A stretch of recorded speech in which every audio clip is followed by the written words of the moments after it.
الرحيم. اليوم طبقنا سهل وبسيط وطيب كتير مثل أطباقنا اللي بنقدمها بالعادة. بدي ساوي أنا وياكم قشطة منزلية. بالبداية شوف أنا وياكم المكونات سوا. في عندي هون علبتين من الحليب، كل علبة لتر. عندي علبتين من قشطة بوق، كل علبة 170 جرام. وبدي أخذ من الحل الأبيض مقدار 6 معالق. هدول هن المكونات لطبق اليوم.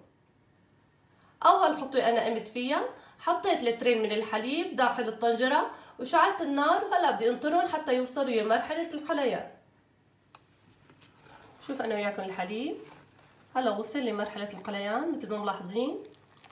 هلا بدي أضيف 6 معالق طعام من الحل الأبيض، بدي أحركهم. طبعا هلا بدهم يفصلوا أو يملصوا ويشكلوا حبيبات، شايفين بهذا الشكل. حأطفي النار واتركهم حتى يبردوا، وبعدين بدي صفيهم بمصفاية ناعمة.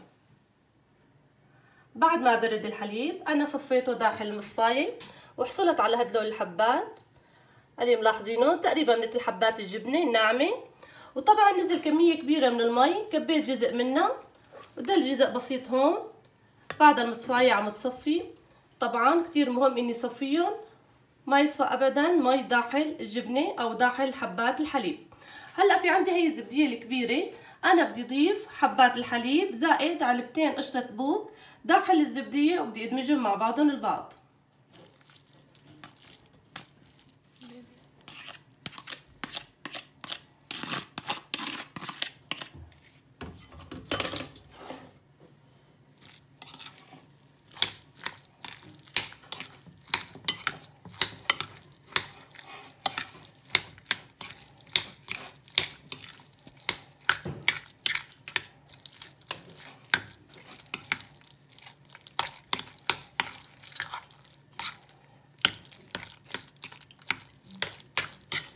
شوف انا وياكم النتيجة النهائية.